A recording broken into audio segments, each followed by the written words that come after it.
This is a daughter podcast where dads come to talk, think, and thrive with your hosts, Oscar and Blandon.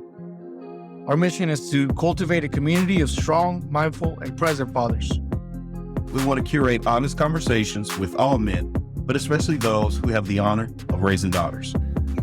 Hey everyone, welcome back to the Daughter Podcast. Oscar here with Blandon on the other side. How you doing, man?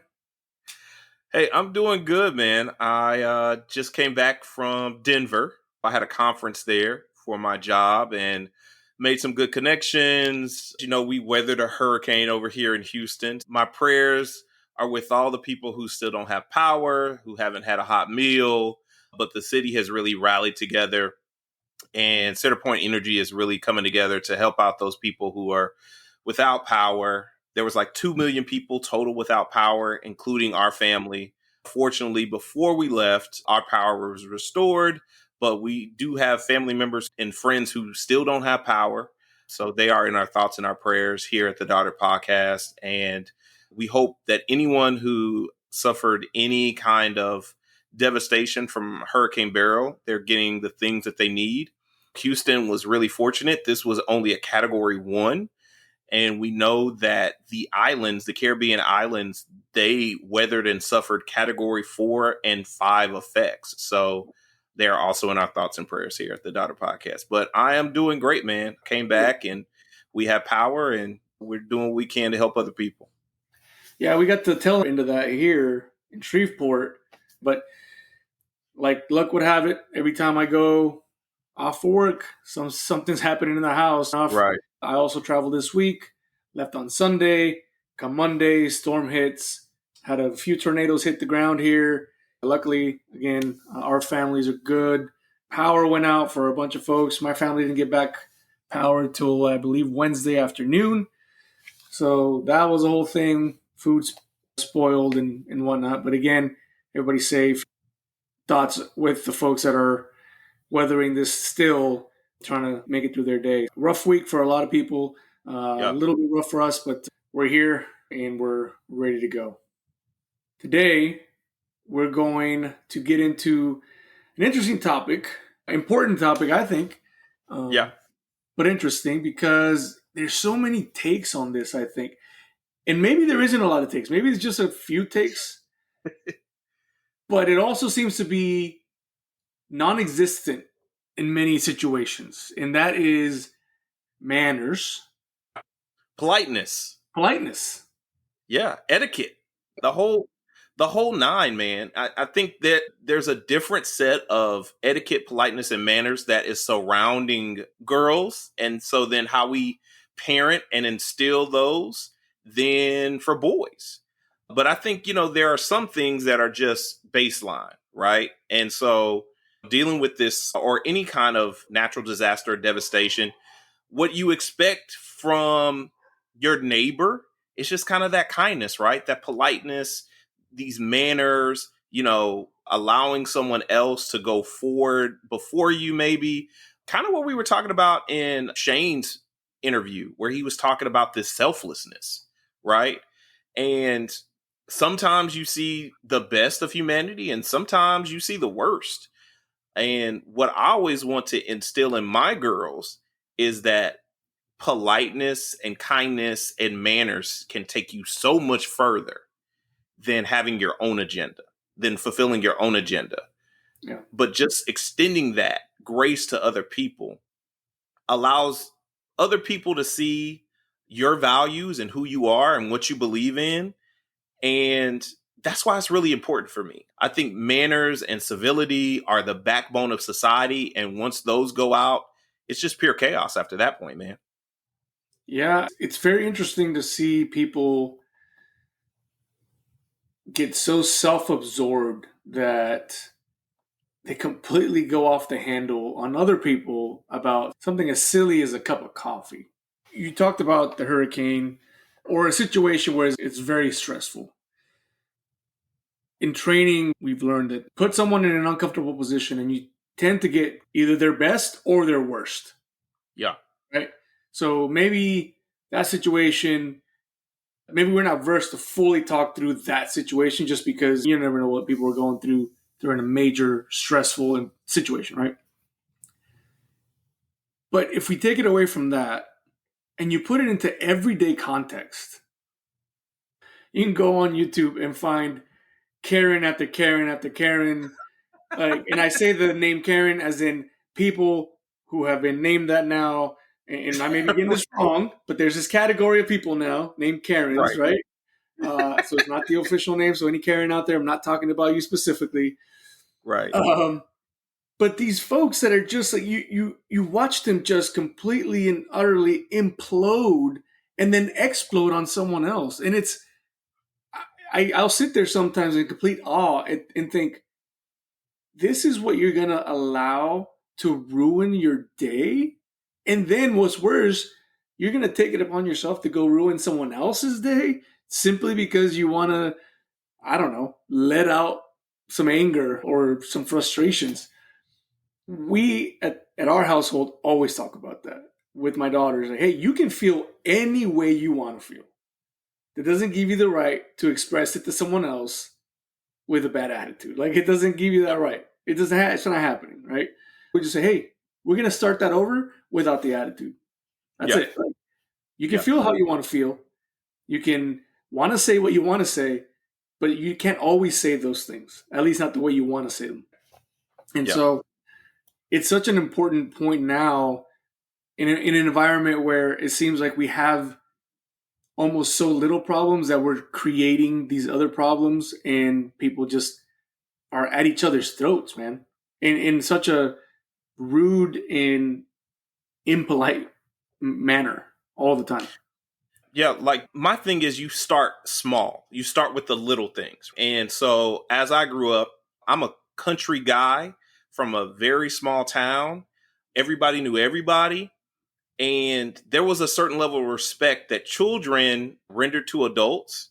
And then if you understand that, you can grow up and you can extend respect to anybody. I got a lot of gems and jewels from my family growing up, specifically my grandmother. She instilled in us, when you are greeting an adult or you're talking to someone, you say, yes, sir, no, ma'am, yes, ma'am, no, sir. Yeah. And she had like a story that went along with it. So this is probably going to go over a lot of younger listener and viewers' heads, but there was a guy, his name was Art Linkletter. And so he was, if you remember the show, Kids Say the Darndest Things that like Bill Cosby kind of had. Well, Art Linkletter had it first. And the story that my grandma would always tell me is you always want to say yes, sir, no, sir, yes, ma'am, no, ma'am, because Art Linkletter, through all his research and traveling, he would always run into kids that would just say yes and no. But he was looking for polite children. And so he carried $100 bill in his coat jacket. And he was just waiting for it. He would go up to kids and have conversations. And he was just waiting for that polite kid. Well, he found one and he gave them that $100. But it was after several years. And so this is even back in the day where it wasn't uncommon for people to say yes, sir, and no, ma'am, and all this other stuff. And so she told me that story. She told my mother that story. And she always emphasized us having manners, like saying, this etiquette. And I think that extends to me today and how I want to raise my girls. And I want them to be polite, kind, respectful children. And so I say yes, ma'am, and no, ma'am to them. And when they hear me talking to other people, I'm constantly saying, yes, ma'am, no, sir. And even though people are like, oh, you don't have to say that. That's unnecessary. It makes me feel old or whatever. And I simply say to them, my grandmother would roll over in her grave if she heard me talking to someone who was even older than me without, as they put it, a handle on it. You put a handle on it. At least say Miss whatever her name is, Miss Patty, Miss Lucy. You just don't call adults by their first name. There was a certain level of respect. And I think that maybe my generation, this next generation, they've lost that. But I don't want my girls to lose that. And I'm raising them the same way. And like you were talking about, you see who people are in stressful situations. And it's very true. But you see what's instilled in them in those stressful situations. So there's this example that I love to use, and I even have to check myself with it. So if you have a hot cup of water and you got a tea bag and you put the tea bag in the hot cup of water, it's not the hot cup of water's fault. The hot cup of water, the stressful situation, just revealed what was already in the tea bag. So if there was something good in the tea bag and you're in a stressful situation, that goodness is still going to come out because that's what's instilled in you. But if something nasty and negative comes out, that is what was instilled in you. It's not the hot cup of water. The tea bag contains it, and we're the tea bag. So we need to check ourselves constantly. And I'm constantly checking myself, and I want to constantly check the hearts and minds of my little girls when they go out into the world. No, it's a great point to bring in. I mean, you're instilling character. Yes. The right character, hopefully. That's our goal, because the true character comes out when we are stressed out. The true character comes out when, in my experience, living that in a training environment, like you put people in a cold, uncomfortable, unfed, lack of sleep environment, and man, those people's true character just flies out. You could have thought this person was the coolest, most kind person, and then all of a sudden, those folks that have that negative characteristic, it is quick to come out. For us, it's critical that we instill the character.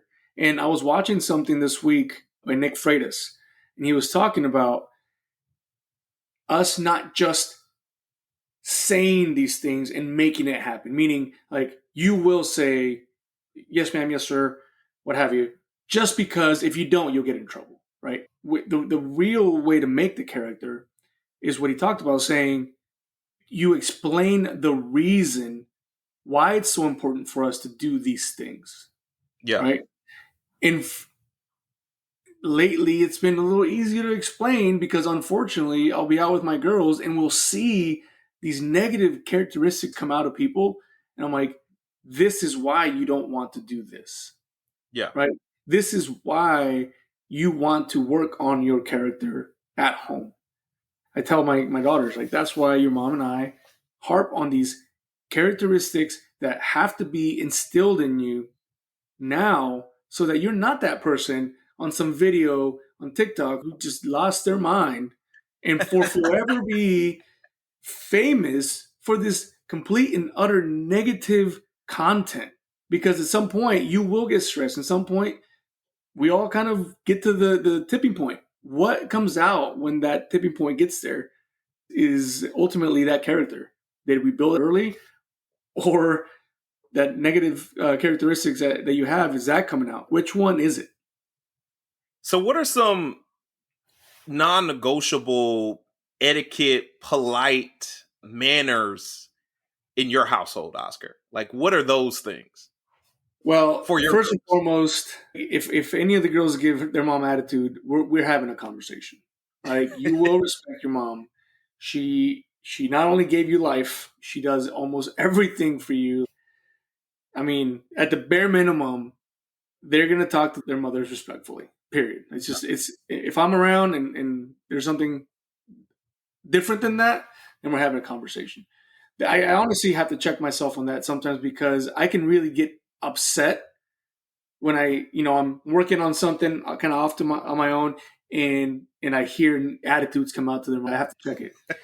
Secondly, it starts from the oldest to the youngest. And this may be right or wrong with people, but this is how we do it at our house. My oldest and my middle have to take care of the younger first, right?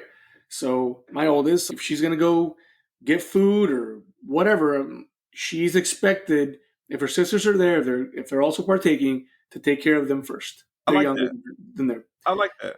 My middle one, because she almost, I don't know if she does it on purpose, but she almost tries to get with like, oh, well, Sissy will take care of it. My big sister will take care of it. And everybody's human, so sometimes she doesn't. Right. So then I'll look at my middle child and be like, hey, your little sister, who can't even reach the counter, is in need of whatever. Take care of her, right? And so we roll it from the top to the bottom, and then across the board, you have to be kind to your sisters, period. And we know, you have siblings. We know. I know. I have siblings. So those are the people that we're most comfortable with, and because we're most comfortable with them, we tend to give them a lot of our negativity, right? with them, I always harp on both of them, like, especially being military children, you're your best friends forever and ever. Absolutely. We move so much that at the end of the day, you are all each other has. Absolutely. Right? If there's attitude towards each other, they're not being kind, my goal is to stop them and then say, start over. Yeah.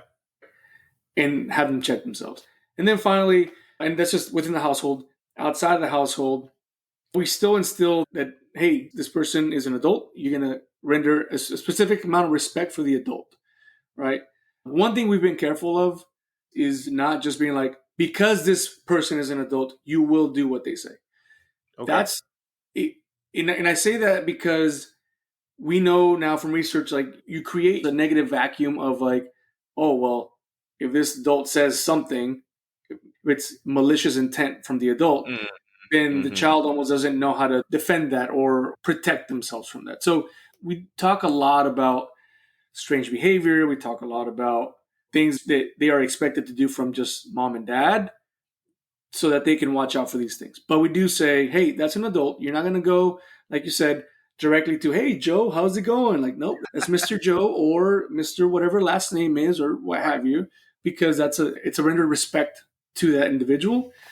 But we also tell them that across the board.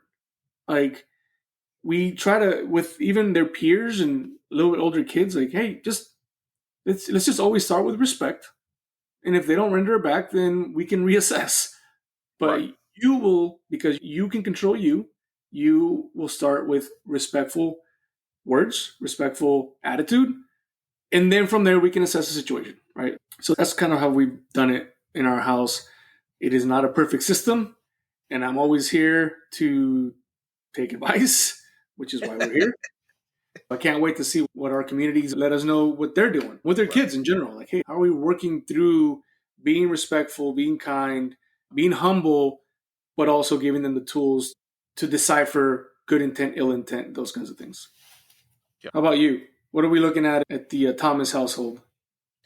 Yeah, so, I am a big manners person. That's how I was raised. I'm a big etiquette person. I believe in time and place. And so I'm rolling all of that into the girls. Number one, as we say, speaking to people. When you enter a room, you're going to speak. You come in, you're going to say, good morning, mommy, good morning, daddy. When you come in, good afternoon, whatever, or hello, you're going to have some kind of introduction. Like, you're not going to come into a room, and I feel like that's bad manners, right? You enter into a room where there are other people gathered and you say nothing. I just feel like it's bad manners. Like, I experience that all the time when traveling. And people are very surprised when I get on like a shuttle bus and I see other people there and I say good morning.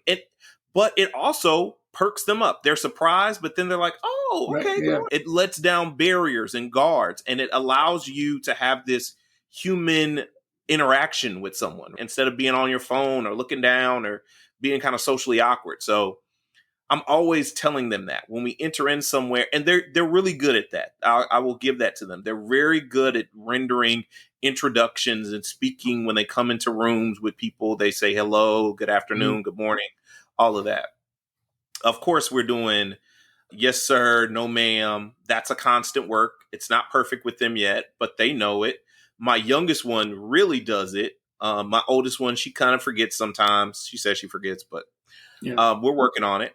But they're trying to be very good at it. Not mumbling. Like, I cannot stand the mumbling. Like when you were just yelling at the top of your lungs and then I confront you on something and then you mumble. I'm like, I can't hear that. I can't hear that. And so we're working on proper table manners, right? Like holding our silverware a certain way, having a napkin in our lap. When you take the napkin out, you don't just throw it on the table. You put the napkin back on the chair. We're working on all those things. We're saying thank you. We're practicing gratitude. So I always tell them after, if their mommy has made them something to eat, I say, tell your mommy thank you. Thank you, mommy. What are you telling her thank you for? Thank you for dinner. So we want to enforce gratitude as a part of politeness and etiquette. And, I may be telling on myself a little bit here, but I miss the days where there was a certain social norm surrounding certain things, like even having dinner, right? There was a social norm in how we ate dinner and conducted ourselves, and that I love that. I love all of that. Mm. You know, a proper way to sit and a proper way to stand and enter into a room. And my girls don't even understand this. When I'm walking on the sidewalk with them, I stand on the outside of the sidewalk closest to the cars. They stand on the inside. Even with my wife, I'm trying to teach the girls, like if you're going up the stairs, I'm walking behind them. If we're coming down the stairs, I'm walking in front of them. So they know this is how a man should treat you. Since the start of me and my wife's relationship, I've always opened her door. She can never tell you a time where I've never opened her door for her. Yeah. I always open the girls' doors for them so they can get out. I want them to know that politeness and etiquette isn't just a one-way transaction, right? Yeah. It goes both ways. There's a certain way that you should expect to be treated, and there's a certain way that you should treat others. And I'm always opening doors for them. And they're like, oh, Daddy, we can get it. I'm like, no. Daddy needs to open the door for you. And I open the door and they go in, you know?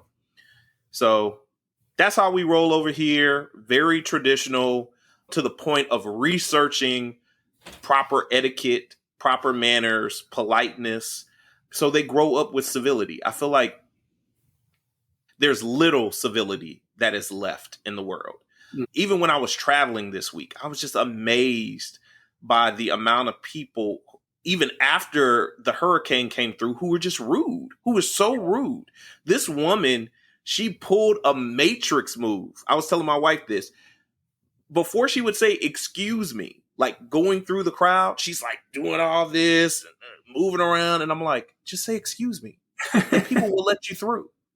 But you're so unwilling to practice manners that now you look silly. You've humiliated yourself.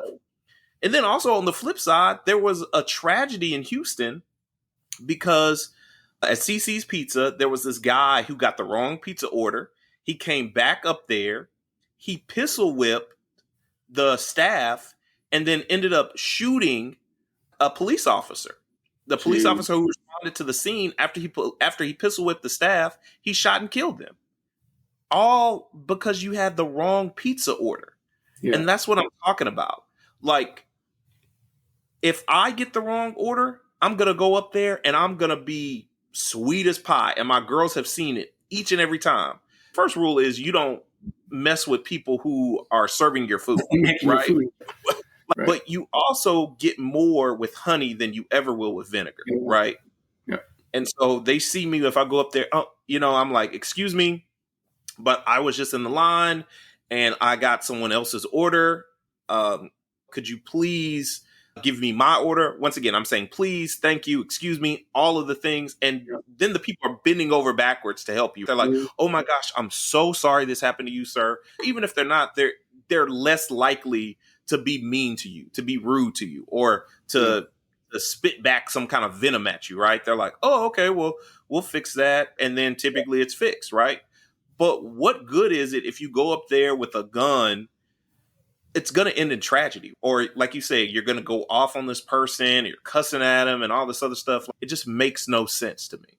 I think there's a good portion in Jordan Peterson's book about 12 Rules for Life, where he talks about like, you want your children to be welcomed in places, right? So that they're treated well and that they're welcomed back, not the opposite where people are relieved when they leave. And we say that because we're in the realm of raising our children, but if we don't do that, that child then becomes an adult, and it's the same concept. Like, you want to be welcome to these places and not have people be relieved when you leave, because you're bearing everything onto these people in a negative manner that it just doesn't work. So it's our job to help our children be welcomed in places. And I always like when someone will come, especially when we travel. We got the 3-year-old. She has issues. She's a 3-year-old. Like, she'll have tantrums, right?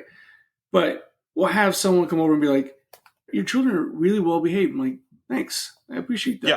No, and I can tell you right now, like, they're not crazy well behaved, but they're the people that usually give you that compliment also know that they also have to be children. Right. Right. So yes, my girls are going to say thank you and please. And I used to ask them to say thank you to their mom, but I think we did that enough that now I don't ask them that. I'm the first to say thank you for this meal. Thank you for doing this. And sure enough, the train follows. And so we talked in our last episode about leading the way. Like, let's just lead the way. And just like you're saying, you're going over there. You got your order messed up, but you just went over there. You were polite. You led the way. This is how we do this. And guess what? There are going to be times when you're polite and you're kind to people, and they're still going to spit at you. Yeah. That's just the way it works. We can reassess the situation at that point, but that still happens. But again, that's out of our control. So we control our manners, our kindness, our humbleness, and then we hope that the rest also do. But we lead by example. Yeah. And I want my girls to be gracious and kind young women. And once again, girls don't have a subsidy on kindness and graciousness. They don't. But I know that my mother was gracious, kind, selfless, and polite. And I could see my grandmother was selfless, gracious, kind, and polite. And so the women on my life who've had the greatest impact on me have all been mannerable, polite, civil. And that's what I want to pass on to my girls.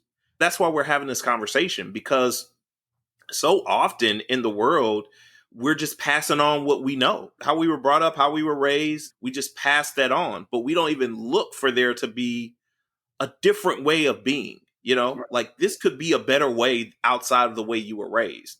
I'm not trying to deify my mother or my grandmother. They were still people, still flawed. My mother showed me that she was flawed early on, and I'm grateful for it because it endeared me to her even more. She let me know, hey, I'm a fallible person.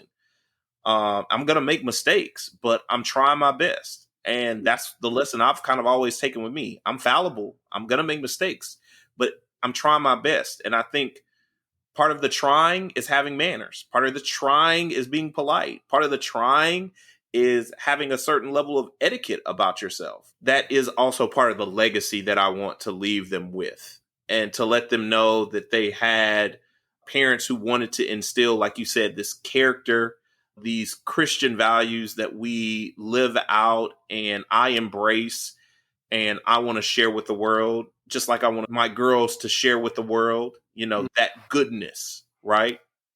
That may not be inherently of them, but it comes from the values that we know because we have a purpose. And our purpose is not to be out here venomous and cruel. There's enough of that. But our purpose is to be a light in the world. Right. Part of that light comes from being gracious and kind. Yep.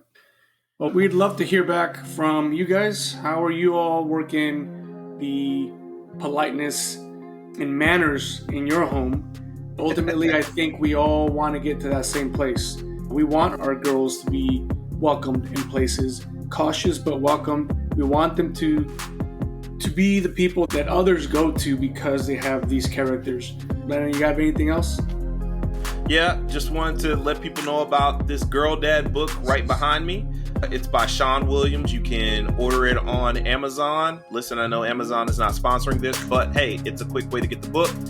And this particular book is about what a girl dad encompasses, which is the same thing that we are sharing on the Daughter podcast. A girl dad is not afraid to braid hair and do ballet and dance around and be silly with their daughter, but they are also a fierce protector and strong and loyal and kind. So it gives just a multifaceted look at what girl dads are.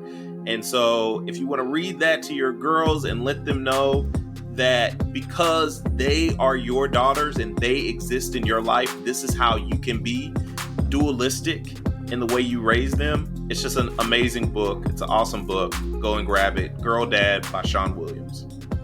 We'll put that information, we'll cite that book in the notes for the show, along with a little link to it. I want to thank everybody for the support on the podcast. Continue to support the podcast. Send this stuff out to whoever you think can gain benefit from it. let them also know to give us a feedback on this. And if you have anything that you want to talk about, reach out to Blandon and I on the social media, and we will get on this conversation. Send those over to conversations@daughterpodcast.com. You can also go to www.daughterpodcast.com. Find us on all the social medias. On YouTube, you can send comments on there as well. Instagram. In the meantime, until the next one, Oscar here, the Daughter Podcast, Blandon on the other side. We'll see you guys later.